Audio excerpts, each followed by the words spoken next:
възможно на всяка цена. Това е живота в Вена. Това са младост. Започнахме. Това е максимално претоварване, където отзад трябва да се развери. Ето това е Вена. Първият век.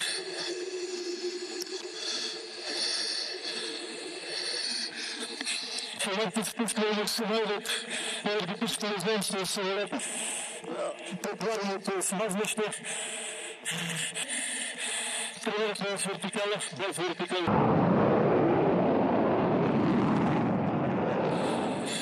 Ето, тук е възможно да хват. Пусна ръката с моята дистанция. Тега да бъде, ще питаме това да бъде те как. Също се, форсаж.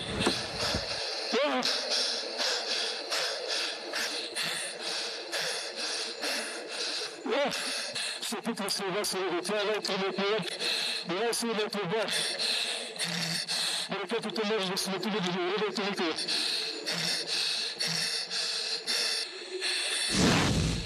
Аз успях да се дай най-реден атак.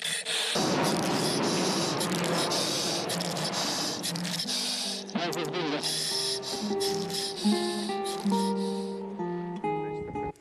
Видяхте новия български президент.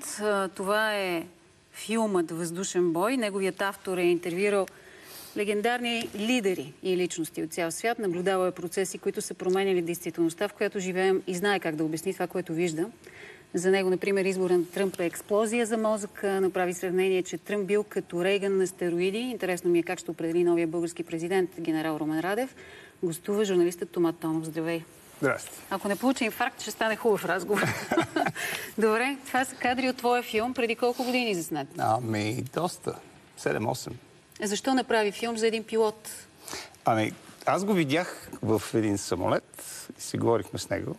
И след това отидох при началника на генералния щаб и викам: "Абе, имате един страхотен офицер, който пилот."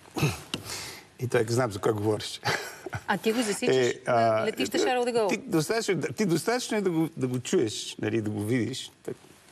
Това е лично, с невероятна харизма. И след това, като го снимах, го помолих при този въздушен бой. Го снимах, ако забеляхте, той, който беше неговия опонент, беше с, нали, като забрало. Да. Докато него го помолих да го свалиме, защото камерата исках да хване при големите претоваряния какво става с лицето и как се променя лицето и говоренето. Защото това са колосални претоваряния, когато водиш въздушен бой. И, значи, това усещане, когато говориш с него, нали, тогава той беше един млад офицер. Никой не го знаеш. Той сяда, ако да кажем не го беха кандидатирали, той кой ще да го знае. Нали? Първо, роден лидер. Абсолютно роден лидер. Страхотно достоинство.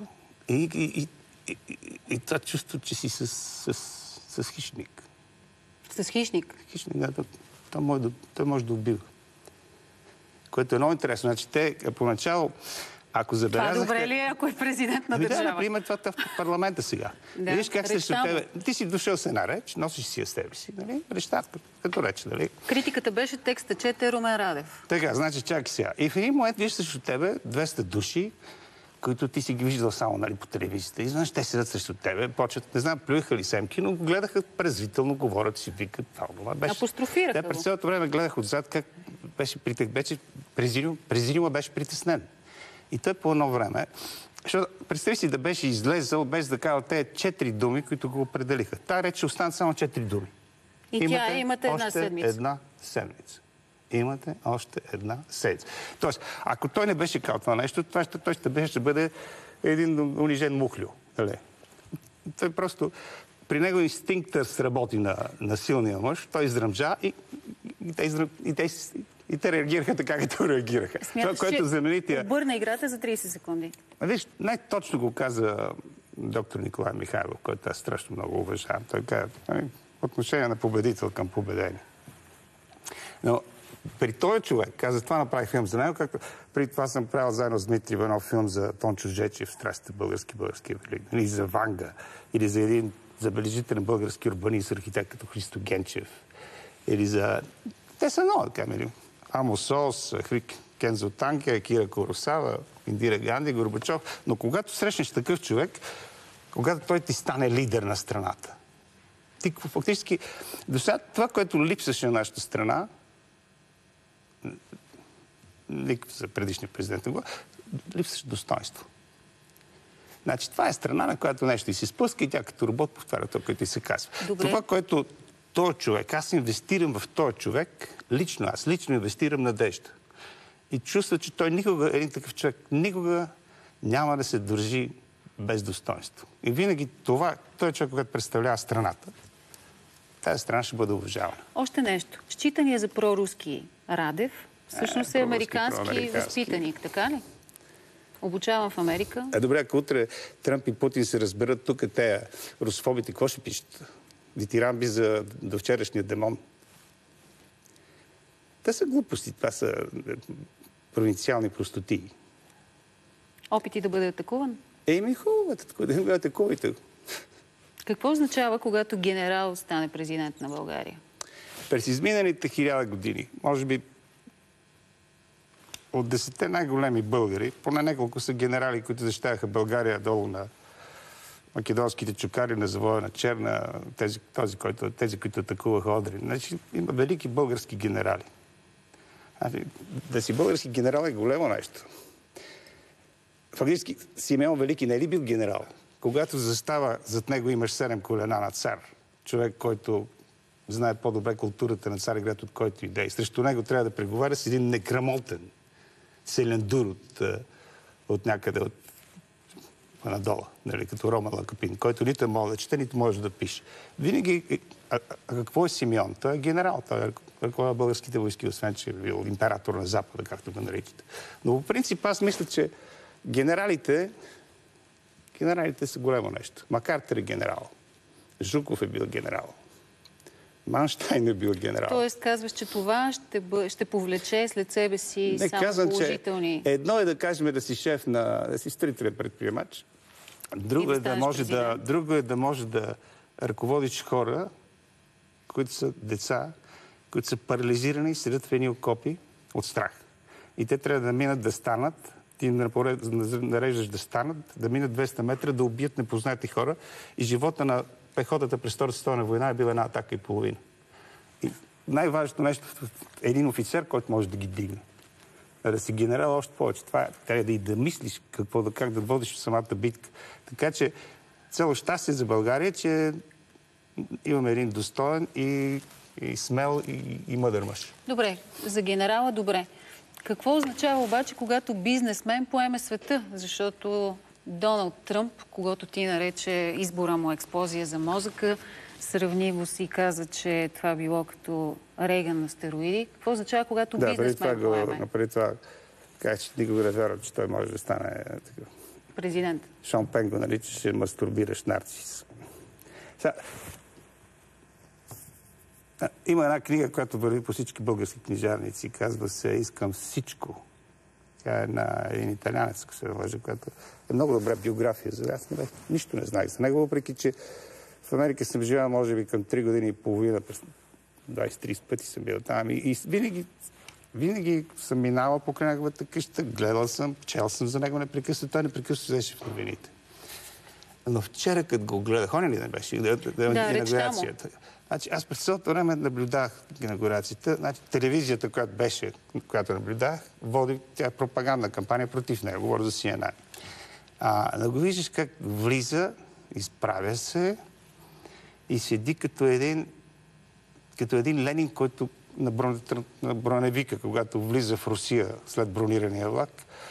Правителството Керенски го посреща, всички искат да го укротят. Той се изправя на броневика, иска революция, иска да ги махне всичките. Значи това, което при този човек беше, той се изправя и каза, от тук нататък властта е върху у хората, отвън. И той каза, вие сте тези, които унижихте забравения човек. Вие сте тези, които направихте кланница. Канеч, нали? Кланица. Вие клахте нормалните, обикновените хора. Истина е, че в Америка имаш 70 000 завода последните 10 години, които са изнесени от Америка и са отишли в Азия. Дали в Китай, дали с милиони и милиони работни места загубени. И това са хората, които избраха. Те хора, които не са в колежите, те, които не са по двата бряга, защото реално 2 милиона и повече гласуваха за госпожа Клинтън, но вътре този... Даже има известен класов елемент за мен. Това, добре, а речта му, тя беше агресивна, звучеше националистически, някои определиха като предизборна, а не президентска, крещяща по някакъв начин. Да, там имаше... беше като изведнъж стария свят е свършил и до нов свят. Значи, практически той всички тези хора, които бяха около него, той все едно като в неговото предаване, уволнени сте. Нали? Виждаш един човек, който... Той не обединява. Това не е речта на Кенеди, нали, която... Или да кажем речта на Рейган сутрин в Америка. Е такива нещо, което да вдъхнови хората. Той се изправи и дигна секирата. Вие ще ви премахна. И се обърна за помощ към... Това фактически беше все едно предизборна реч, а той фактически трябва да обединява нацията. Той няма да обедини. Това е разделена нация. Аз съм виждал вече разделена в Виетнам. Сега в момента Америка е разделена, но не на 2 нации, много повече. А какво ще се случи? Какво може да очакваме от такъв човек, като него в рискова ситуация? Да не забравяме, че той може да натисне бутона на ядреното куфърче, ако нещо е под стрес. Това, което е сигурно, че ще се случи, е, че срещу него в момента са от Сорос, Ню Йорк Таймс, Washington Post на Джеф Безос, собственика на Амазон, Холивуд, ЦРУ без ФБР с него. ФБР фактически го избра, когато шефа на ФБР една седмица преди изборите каза, че възобновява разследването на госпожа Клинтън. Това беше фактически избиране. С него са така наречените господари на Вселената, защото... Той службите си го искат. Защото с него той сложи... В неговия кабинет има към 10 милиарда долара. Формата на човешки глави. Нали? Той се мие към 4 милиарда и още към 4 милиарда и половина собствениците на различните министри. 4 позиции имаш на Goldman Sachs. Тоест големия бизнес ще го подкрепи. Доколкото разбирам... Какво ще направи той? Доколкото разбирам, със сигурност ще направи това, което обещава по отношение на възстановяване на инфраструктурата. Това ще го направи. Ще възстанови пътищата, мостовете, летищата, ще направи това, което направи Айзенхауер, което направи Рузвелт 30-те години. И това ще се хареса на американците. И това ще... освен това ще върне част от това, което в момента е в Китай и от другите страни, и ще върне ще реиндустриализира страната. Това е със сигурност. Ще управлява като бизнесмен. Ще управлява като шеф на голяма корпорация. А в отношенията във външната му политика, защото това е вътре в страната. Русия и Китай. Тук е голям въпрос. Защото той каза, че НАТО е остаряло. Добре, той какво ще разруши НАТО? Той казва, че с Китай... Например, с китайците колко интересно. Той пуска внучката си да чете поема на мандарин. И това стара хит в YouTube. Или да кажем, това в България не се пише, обаче аз внимавам какво говори, да кажем, един човек като Джак Ма. Той е собственик на Alibaba. Той е от калибра на Джеф Безос, да кажем. Той има същата платформа като Амазон, само че китайска Alibaba. Това са десетки хиляди предприятия, които на тази платформа търгуват. И той 4 пъти Тръмп иска да се срещне с него. Той иска да разбере с голям китайски бизнесмен какво може да прави. Той не чете това, което му пращат разузнавателните централи, защото той е ясно, че да кажем 100 доклада, които ще прочетеш, 99 са на идиоти. Това е ясно какво. Тоест във външната си политика какво ще направи? Един умен човек да стане срещу него, да разбере, като него бизнесмен, да разбере какво може да направи. Путин какъв е? Бизнесмен? Говорим за Китай още. Да. И какво става? Той говори в Давос какъв е бил разговор. Китаец. И казва, беше много полезен разговор.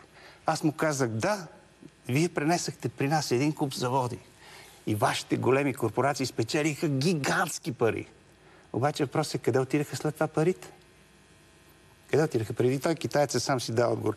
Използвахте ги за война.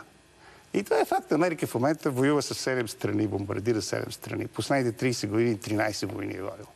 Това са трилиони. Нали? Ако Тръмп се умее Америка да не воюва тези войни, това, което да кажем означава тотална промяна и преобръщане на света, в който живеем. Абсолютно външнополитически. И с което аз не вярвам, че той може да го направи. Но съветва го Кисинджер. Кисинджер снова е между него и Си Цзинпин, между него и Путин. Ето, говорила вчера в Давос интересни неща. Ако, вие знаете, значи това Бившият държавен секретар, който също ще бъде посредник в неговите отношения на Доналд Тръмп с Русия. И всички очакваме, че той може би ще води тази политика, която водеше Никсън на времето, когато по един гениален начин двойката Никсън и Кисинджер разделиха Съветския съюз и Китай. И Китай на Дън Сяопин стана съюзник на Съединените щати и враг на Русия, на Съветския съюз. А сега? И това беше гениалният ход на Кисинджер на Никсън. Ако в сегашната тройка се очертава стратегически съюз между Китай и Русия, а американците срещу тях и даже и Иран, американците срещу тях са губещи. Като се помисли на времето, те сега го правят на демон. Обаче истината е, че или демон. Истината е, че Путин искал да влезе в НАТО. И ако погледнеш неговият финансов или икономически екип в правителството, те са по-надясно от Дянков. Те са, Смян Дянков, те са всички до един са хора, които са готови всеки веднага се прибират в Америка. В Русия има 300 000 милионери, които седат в... Главно са милионери, някои от тях са милиардери, които седат в Лондон. Между другото, чрез тях англичаните направиха знаменитите доклади, които обвиняват Путин, че се намесил в американските избори. Аз мисля, че той може да се намесва в американските избори. Кой разузнаване не се намесва в чужди страни? Добре. А обаче да се говори, че той може да реши съдбата на един президент. Сега интересно така има мисленето на един... Има един много интересен човек, казва се Димитрий Тренин, който казва от Карнеги център в Москва, който казва, те вероятно ще позволят в Америка той да направи всичко, каквото иска, но сделката ще бъде в никакъв случай не отива и на подобряване на отношенията с Русия. Прави каквото искаш щатите, но не отива и на подобряване на отношенията с Русия. С едно изречение, тази близост между Путин и Тръмп няма да е опасна близост. Тя е повече медийна близост, такава, която главно в момента те хора, които воюват срещу него, се опитват да го направят едва ли не марионетка на Путин, което е смешно. Но че миналата година беше година на Путин и че вместо да бъде изолиран, в момента вие виждате Европа в развалини и виждате американския президент, който говори, че Путин е един много умен човек и че американската преса от сутрин до вечер се занимава с Путин, това е... Много ти благодаря. Не стигнахме до бежанската криза, но мисля, че поне това, което каза за двамата президенти, нашия български и американския, в седмицата на президентите беше интересно да бъде чуто. Благодаря ти за гостуването.